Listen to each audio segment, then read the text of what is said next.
Assalamualaikum warahmatullahi wabarakatuh. Waalaikumsalam warahmatullahi wabarakatuh. Alhamdulillahi rabbil alamin. Wassalatu wassalamu ala asrafil anbiya'i wal mursalin wa ala alihi wa ashabihi ajma'in.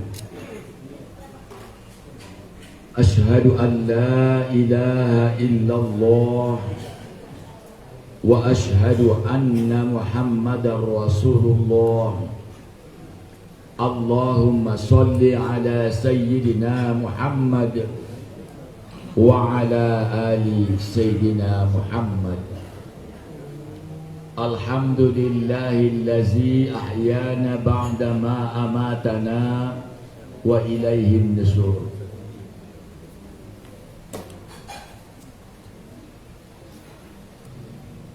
Yang sama-sama kita hormati dan kita muliakan para alim, para ulama, para ustaz, ustazah,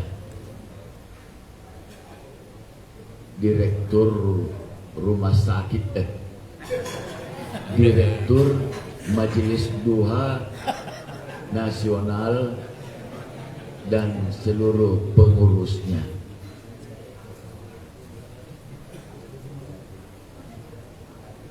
Bapak-bapak, ibu-ibu, jamaah Masjid Da'watul Islamiyah yang dapat hadir pada pagi hari ini yang kami muliakan. Bapak-bapak dan ibu-ibu, jamaah masjid yang terdiri dari banyak masjid di lingkungan atau di wilayah hukum Kota Muara Bulian ini. Puji dan syukur kita ucapkan kehadirat Allah Subhanahu wa Ta'ala yang telah memberikan kesehatan dan kesempatan bagi kita semua sehingga pada pagi hari ini kita dapat berkumpul di Masjid Da'watul Islamiyah dalam melaksanakan rutinitas kita, kegiatan kita, program kita di Majelis Duha Nasional Kabupaten Batanghari.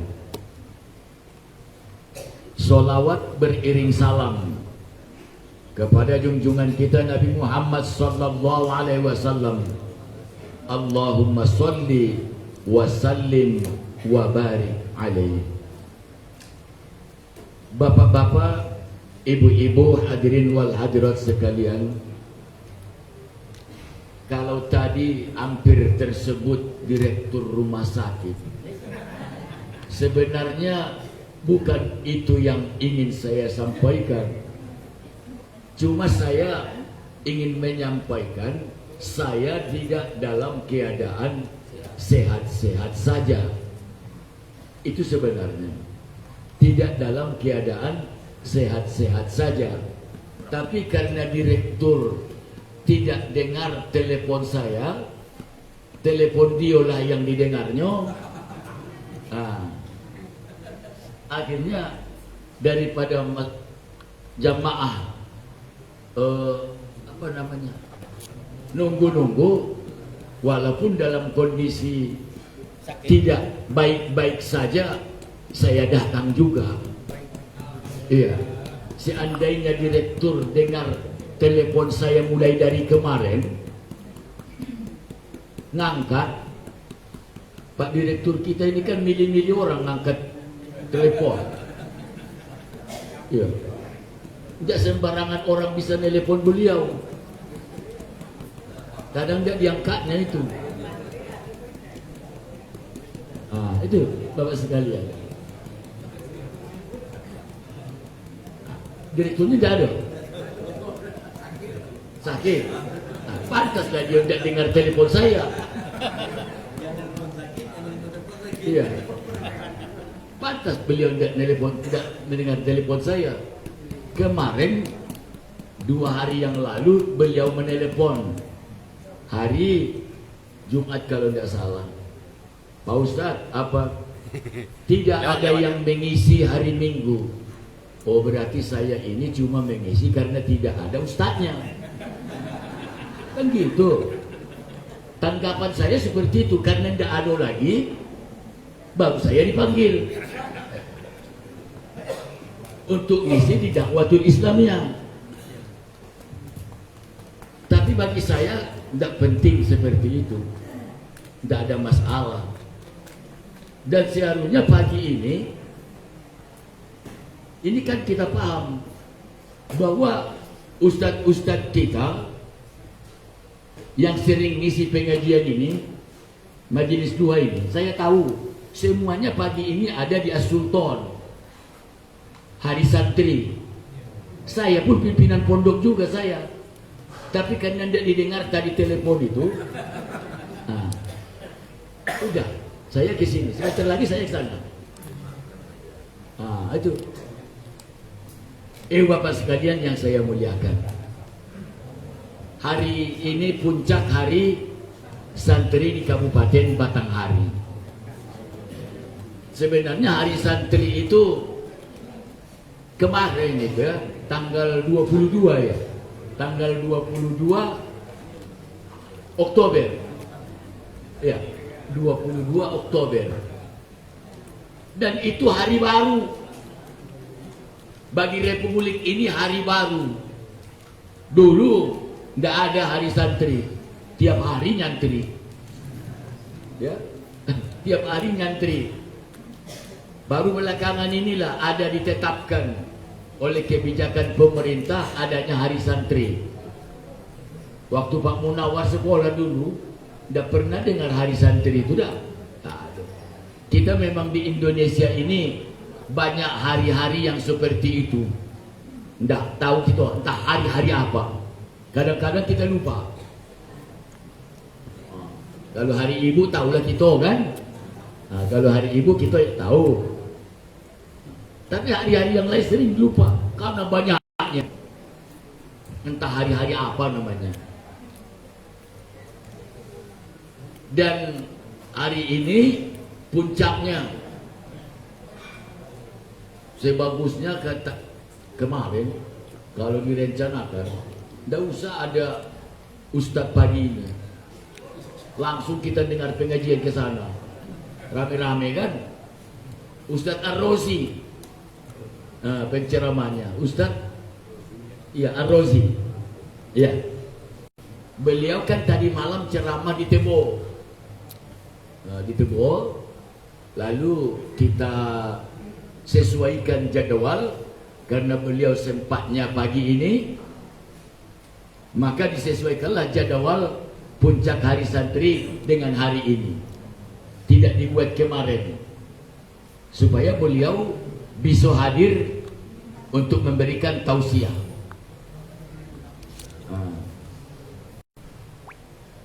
Baik Bapak dan Ibu sekalian yang saya muliakan,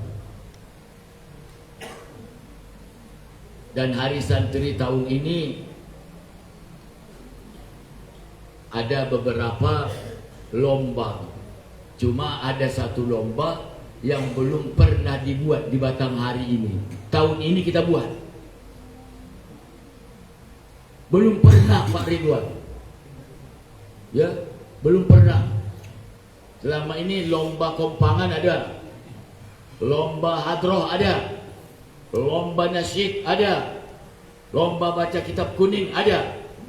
Ini tahun ini lomba syair guru syukur. Lomba syair guru syukur. Dan nanti akan kita lanjut, kita gali lagi syair guru karim. Syair guru karim. Siapa guru karim itu? Seorang ustadz yang sudah berjasa dalam mengembangkan Islam, terutama di daerah Kecamatan Mersam. Kecamatan Mersam. Kenapa ini kita buat? kita ingin menanamkan sejarah Islam, ingin menggali sejarah Islam di Kabupaten Batanghari ini.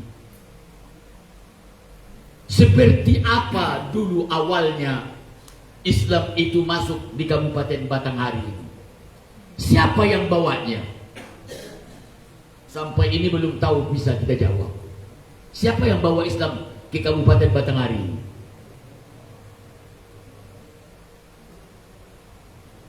Belum bisa dijawab barangkali. Berbeda halnya kalau saya, mohon maaf, siapa yang membawa Islam ke tanah Tapanuli, tempat kelahiran saya tahu.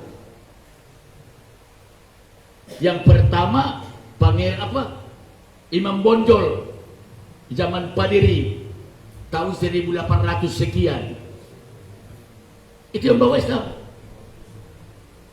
Siapa ustadznya? Pertama Tuan Kurau, yang kedua Tuan Kutambusai. Karena Tuan Kurau itu orang Pasaman, Sumatera Barat, maka orang Tapanuli pertama sholat bahasanya seperti bahasa Padang. Menjawe itu kan berwudu, bahasa Padang menjawe. Kenapa orang Tapanuli bilang menjawe? Karena guru dia tadinya orang Padang. Itu awalnya. Kalau seandainya dulu mungkin yang bawa Islam itu berbahasa Jawa, maka saya mengatakan wudu itu dalam bahasa Jawa. Tapi karena pada saat itu adalah dari Sumatera Barat, maka bahasanya bahasa Sumatera Barat. Ngaji pun bahasa Sumatera Barat. Alif diate. Alif diate A. Alif di bawah I. Alif di hadapan. Kenapa itu? Karena itu tadi dari gurunya. Lalu kita di sini siapa yang bawa Islam pertama? Oke, dulu kan masih bergabung dengan, bukan bergabung. Dulu kita kan satu kabupaten dengan kabupaten yang sesudahnya pemekaran, yaitu Kabupaten Muaro Jambi. Sebelum itu dulu Muara Jambi itu kan cuma dua dulu kabupatennya, yaitu Kabupaten Batanghari dan Tanjung Jabung. Tanjung Jabung pun cuma satu, tidak ada dua. Itu kan belakangan dimekarkan. Oke lah, waktu itu masih nyatu. Siapa sebenarnya? Kalau kita katakan pendiri Nurul Iman, jauh sebelum itu sudah ada Islam di Jambi Seberang. Yang bawa Islam itu ke Jambi Seberang itu sedang belajar siapa? Ini perlu kita gali. Supaya apa? Supaya kita mewariskan sejarah yang benar kepada generasi yang akan datang. Jangan seperti kemarin. Kemarin kan sejarah Islam di Jambi ini, di Batanghari ini mau dibuat samar-samar. Makanya saya marah. Beberapa tahun yang lalu, Pak Arno, makanya saya marah.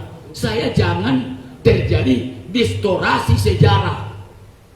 Saya tidak mau itu. Ajarkanlah sejarah yang benar.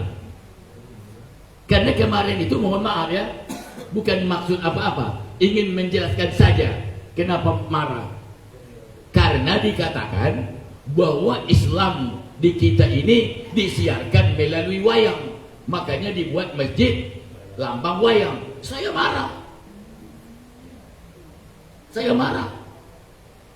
Kenapa? Saya belum pernah dengar bahwa di Bulian ini, di kecamatan lain, bahwa Islam dikembangkan melalui seni wayang.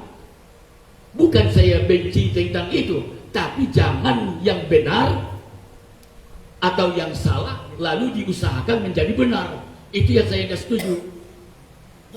Yang benar tetap benar, yang salah salah. Apapun jadinya, resiko. Jangan tutupi kebenaran. Nah, ini permasalahannya. Baik Bapak dan Ibu sekalian yang saya muliakan, dan saya sungguh sulit mengikuti silabus kita. Ya, silabus kita. Ibarat beliau ini ngajar di IAIN. Ini pertemuan keberapa dalam mata kuliah apa ini? Begitu. Sulit. Sekali 3 bulan belum tentu saya. Dari kaji yang lama gimana? Tidak tahu lagi saya jambungnya. Nah, karena kurikulumnya tidak ada. Jadi sehingga Bapak dan Ibu nanti akan ngomong, kalau perlindungan yang datang ngaji tidak jelas pangkal ujungnya. Dulu tahun kemarin udah dikaji juga, pagi ini masih disebut juga. Ini masalahnya. Ini masalah. Kalau programnya jelas, ustadznya jelas, dan jadwalnya jelas, kan bisa. Ini kan karena tidak ada yang datang, makanya saya. Begitu ceritanya. Nah, Bapak dan Ibu sekalian yang saya muliakan, bukan itu yang kita ceritakan. Ini bahasa saya itu. Ya. Kaji kita pagi ini adalah masalah Fatihah. Fatihah. Kenapa saya buka kembali? Sudah lama Islam itu, sudah lama kita sholat. Bahkan belum lahir kita, ayah dan bapak kita, mak kita udah sholat. Tapi permasalahan Fatihah belakangan ini dimunculkan. Yang dulu tidak masalah, sekarang jadi masalah. Kenapa? Karena semakin banyaknya orang dan semakin banyaknya ustadz. Mulai dari ustadz YouTube, apa? YouTube, Kiai YouTube. Entah siapa-siapa namanya itu. Google, Kiai Syekh Google, nggak tahu gitu. Dan karena mereka itu tidak jelas alirannya, apa mazhab si Google itu, kan gitu. Akhirnya kita yang membacanya itu muncul pertanyaan, pendapat Google yang mana yang mau jadi pegangan? Yang ini ngatakan macam ini, yang ini ngatakan macam ini. Maka perlu penjelasan. Semua kita sepaham, semua kita yakin bahwa Fatihah itu rukun sholat, ya? Bahwa surah Al-Fatihah itu rukun sholat. Yang menjadi masalah belakangan ini muncul di media sosial dan banyak orang ngikuti pendapat itu. Kalau imam sudah baca Fatihah, makmum tidak perlu baca Fatihah. Kan ini masalah. Sudah banyak yang model itu sekarang.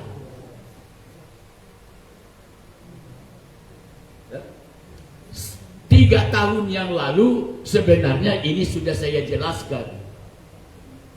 Alasan mereka kenapa makmum tidak baca Fatihah lagi kalau imam baca Fatihah, alasannya wa idza quri'al Qur'anu fastami'u.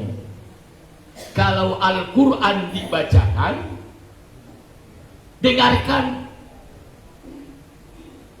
Dengarkan, wa ansitu, diam. Maka kalau imam sudah baca Fatihah, tidak boleh. Pokoknya nyak. Tahu nyak? Ibu-ibu tahu tidak nyak? Nyak, diam. Diam. Udah lama di Matahari belum tahu juga nyak. Itu berarti kuper namanya itu. Dia udah lama di Batanghari, dia tahu dia artinya. Berarti kurang pergaulan itu. Ya kan? Kalau dia bergaul tahu lah dia artinya itu. Kecuali dia baru datang.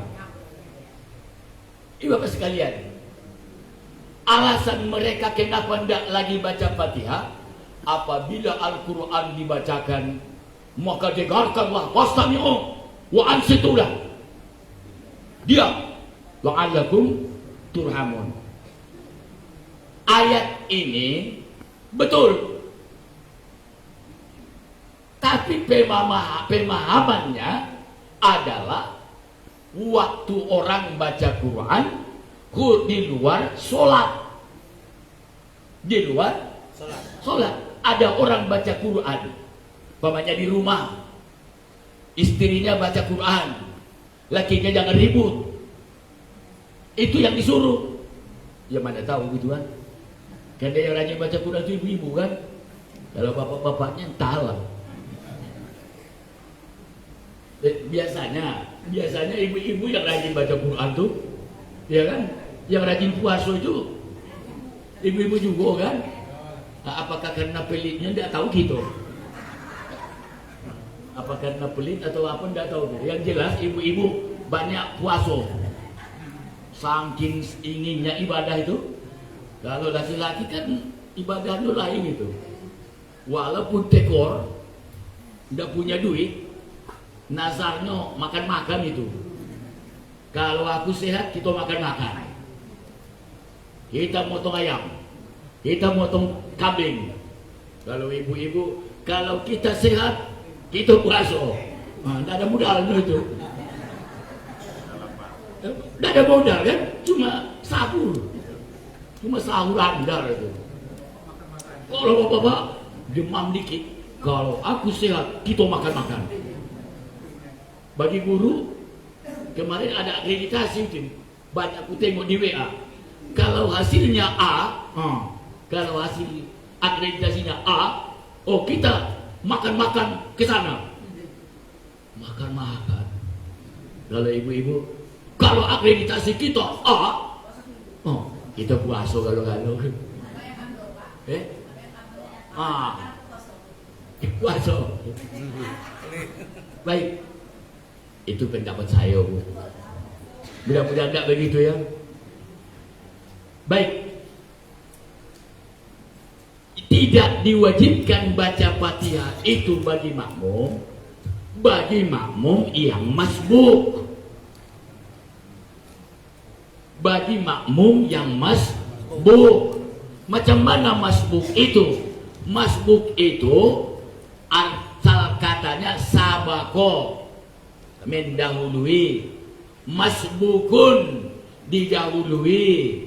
Artinya tidak serentak sholatnya dengan imam. Duluan imam, dia datang muncul belakangan. Dalam kondisi terlambat, itu boleh tidak baca Fatihah. Kalau dia mulai dari awal adalah di situ, tetap wajib baca Fatihah.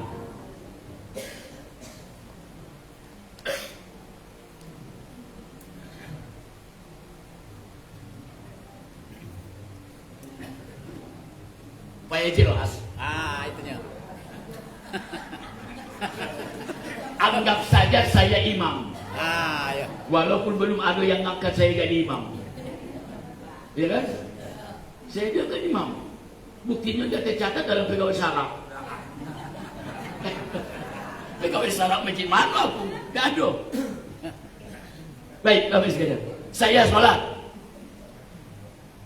Umpamanya sholat maghrib. Iya, sholat rame biasanya. Iya. Rame biasanya.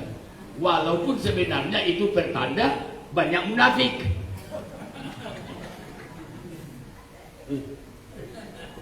Selatan. Dalam penjelasan para ulama, kalau maghribnya rame, isanya sepi, itu pertanda di wilayah itu banyak munafik.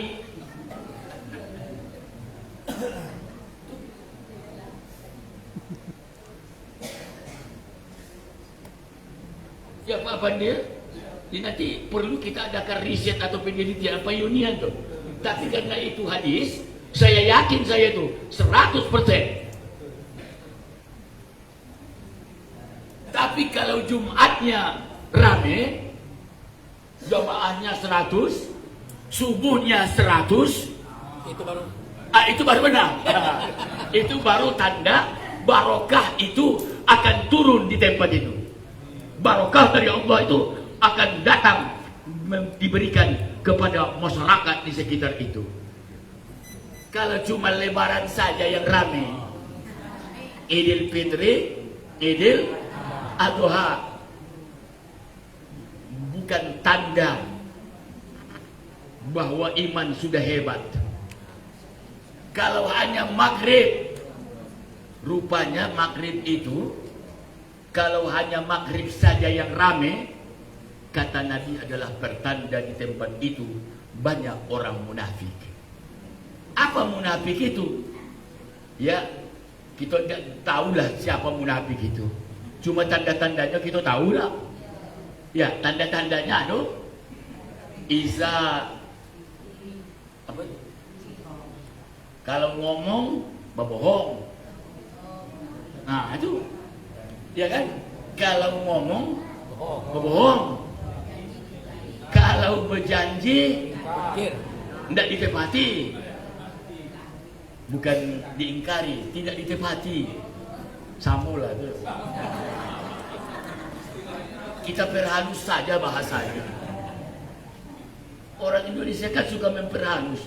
Sudah jelas haram atau tidak boleh, disebut ilegal. Tidak sah, selesai cerita. Apa pula ilegal? Menyalahi prosedur. Katakan saja salah. Apa payahnya mulut ngomong salah? Tak usah diperhalus bahasa itu. Kalau memang salah, katakan salah. Benar tak benar? Kalau benar, katakan Benar. benar. Yang ketiga, kalau Percaya. diberi amanah ya, dia hianat, artinya tidak melaksanakan amanah itu. Siapa orangnya itu? Ya, kita tidak tahu. Yang jelas kalau kita punya salah satu sifat yang model itu, berarti kita, saya tidak ngomong itu. Pak Haji Munawar tanggung jawab. Kayak gitu. Baik, apa sekalian. Kembali kepada masalah tadi. Saya sholat. Sudah sholat, ya biasalah. Jamaah terlambat. Masbuk. Malah ada yang sengaja masbuk. Aduh tuh. Hari Jumat, Pak. Hari Jumat. Saya tidak mengatakan di komplek air panas. Ya enggak. Di komplek lain lah. Komplek air panas barangkali tidak ada. Apa itu? Udah bagian gua baru datang dia. Kesenangan pula dia itu. Alhamdulillah tadi. Aku udah bagian gua baru datang. Apa? Tidak lama aku dalam masjid itu. Bersyukur dia tidak lama dalam masjid. Seharusnya sebagai umat yang baik, orang Islam yang berkualitas, merasa betah dalam masjid, tidak gelisah. Yo, daripada nunggu awal, lebih senang dia datang khutbah kedua. Oke, dia tidak tahu bahwa khutbah itu juga adalah merupakan bagian daripada sholat Jumat itu. Sholat sudah baca Fatihah imamnya, Iya. kemudian baca surah. Surahnya tinggal dikit lagi, datang dia terlambat. Allahu Akbar. Baru selesai Allahu Akbar, Dia ruku. imam ruku. Kalau itu namanya masbuk. Contoh itu Mas, kalau yang model itu tidak usah lagi baca Fatihah, karena memang sudah terlambat. Terdesak. Kalau kita tunggu baca Fatihah lagi, imam nanti sudah i'tidal. Yang model itulah yang tidak perlu atau yang tidak wajib baca Fatihah. Kalau mulai dari awal, imam di depan, dia adulah di belakang. Usolli kata imam, Allahu Akbar, dia pun mulai Allahu Akbar. Tidak baca apa-apa. Alasannya, apabila Al-Quran dibacakan, maka dengarkanlah, diamlah. Mudah-mudahan kamu mendapat rahmat. Perlu saya jelaskan kembali, itu di luar sholat. Kalau umpamanya di rumah, ada anak baca Quran, entah suamilah yang baca Quran, entah istrilah yang baca Quran, orang tuanya baca Quran, tidak boleh kita ribut. Dengarkanlah, diamlah, mudah-mudahan kita mendapat. Itu bukan di dalam keadaan sholat. Itu yang pertama. Yang kedua,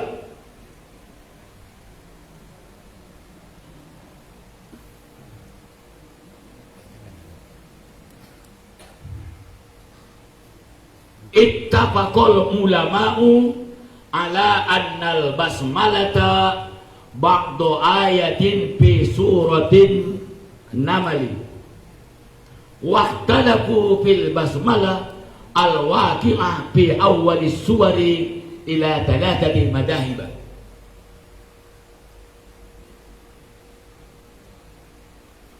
Sepakat ulama, tentunya ulama tafsir. Ya, ulama tafsir. Kenapa? Yang menafsirkan Al-Quran. Karena manusia itu, kita kan tahu, di sekolah saja, mulai dari SLTA, sudah ada jurusan. Ya, sudah ada jurusan. Ada jurusan ekonomi. Macam-macam ya. Kalau ada sekolah kejuruan, STM. Kenapa ini diadakan? Karena pentingnya spesialisasi kemampuan manusia itu.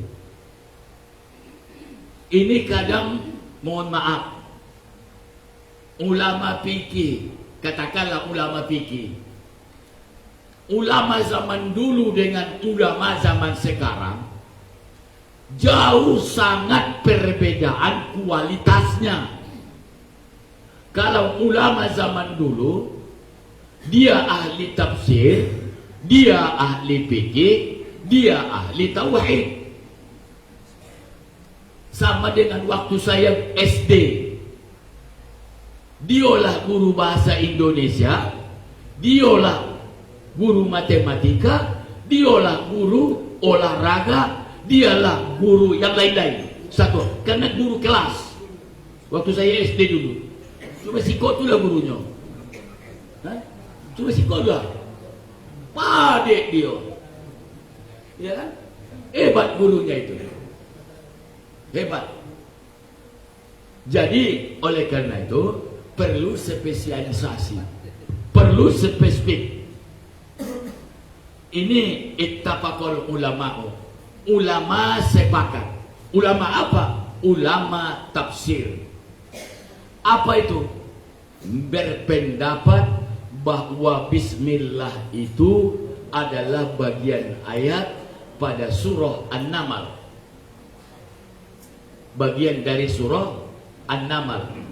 Tidak ada satupun ulama yang membantah bahwa bismillah itu adalah salah satu ayat yang terkandung dalam surah An-Naml. Semua sependapat. Waktalafu, ulama tafsir berbeda pendapat bil basmalatil waqi'ah tentang bismillah yang terdapat atau yang terletak di awali suwari, di awal-awal surah. Bismillah di awal Fatihah, Bismillah di awal Al-Baqarah, Bismillah di awal surah Al-Falaq, Bismillah di awal surah An-Nas, dan surah-surah lain. Itu memang terjadi pendapat yang berbeda. Namun perlu saya sampaikan pada pagi hari ini, mayoritas ulama ahli sunnah wal jamaah mengambil pendapat bahwa bismillah itu termasuk dari bagian surah Al-Fatihah. Artinya, kalau dia bagian dari surah Al-Fatihah, waktu kita membaca surah Al-Fatihah dalam sholat, maka dimulai dari bismillah. Soal mau sir atau tidak, silakan dengan mazhab yang bermacam-macam.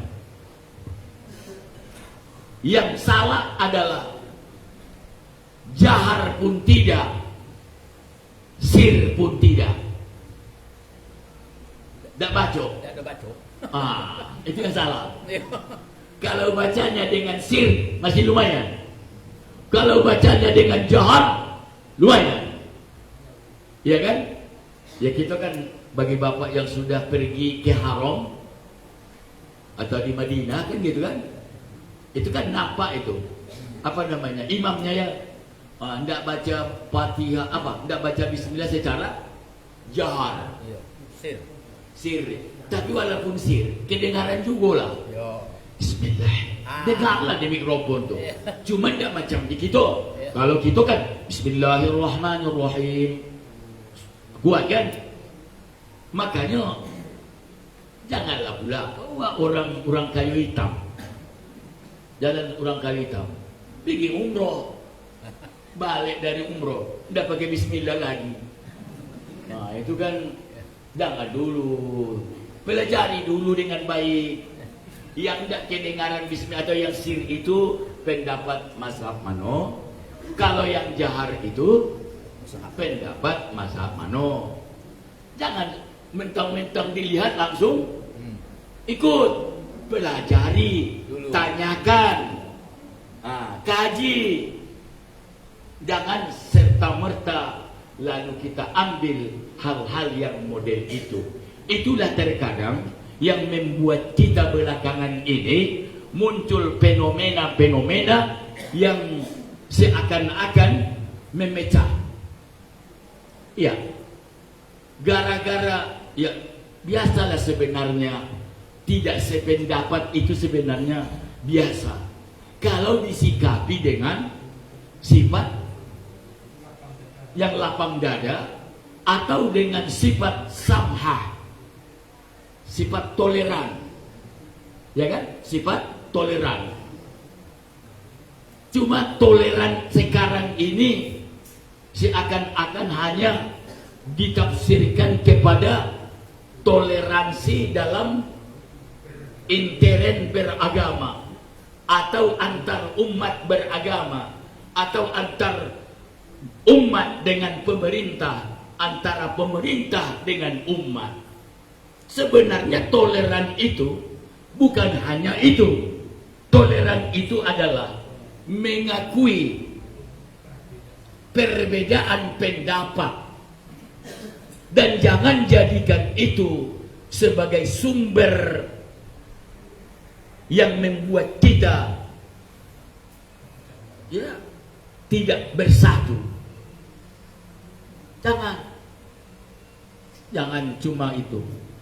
Kadang-kadang kita ini ribut membahas hal-hal yang sebenarnya tidak terlalu masalah, tapi dibesar-besarkan. Padahal banyak masalah yang seharusnya kita selesaikan tidak pernah kita bahas. Ya contoh, ada dak tetangga ibu, ya di RT ibu, dari minggu ke minggu tidak pernah ke masjid. Ada dak? Nah, itu yang perlu kita bahas.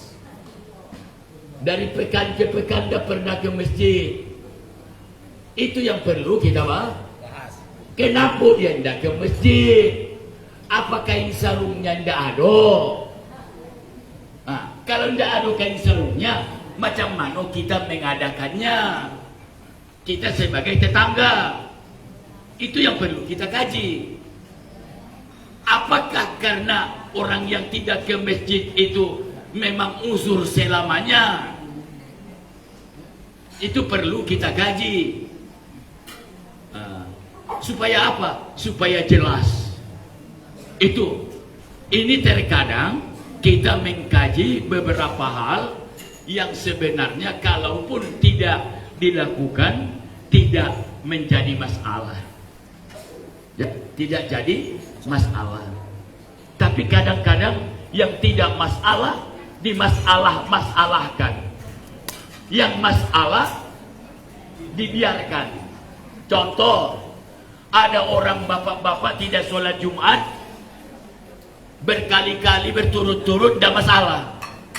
Tapi kalau ada orang tidak sholat hari raya, tidak datang Idul Fitri, tidak datang Idul Adha, dipermasalahkan. Woi parah nih Allah dia.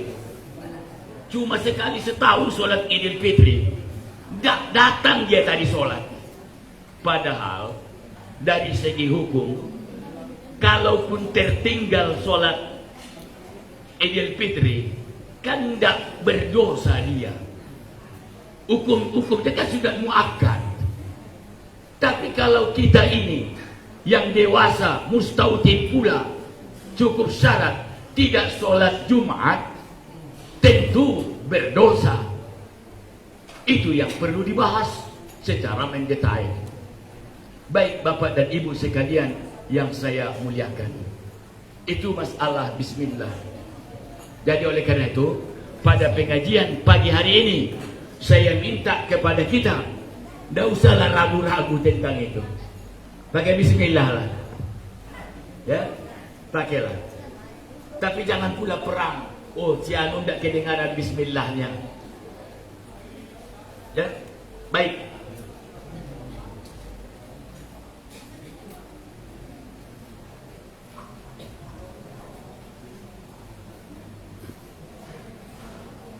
Shallaitu wara'a Abi Hurairah faqara'a Bismillahirrahmanirrahim thumma qara'a bi ummil Quran.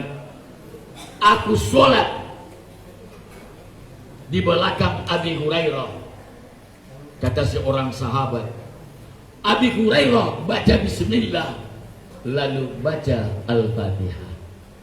Ada sebelum bismillahnya dibacanya Fatihah. Sebelum Fatihah dibacanya bismillah. Baik ibu bapak sekalian yang saya muliakan, la tujzi'u sholatun liman lam yaqra bi Fatihatil kitab. Dalam hadis yang lain, la sholata illa bi Fatihatil kitab. Tidak sah sholat bagi orang yang tidak baca Fatihah. Jadi walaupun imam baca Fatihah, kalau kita tidak masbuk, tak adalah di situ, sempatlah baca Fatihah, maka kita tetap baca. Tidak usah ragu, tidak usah bingung, tetaplah baca surah Al-Fatihah. Itulah pengajian kita pada pagi hari ini.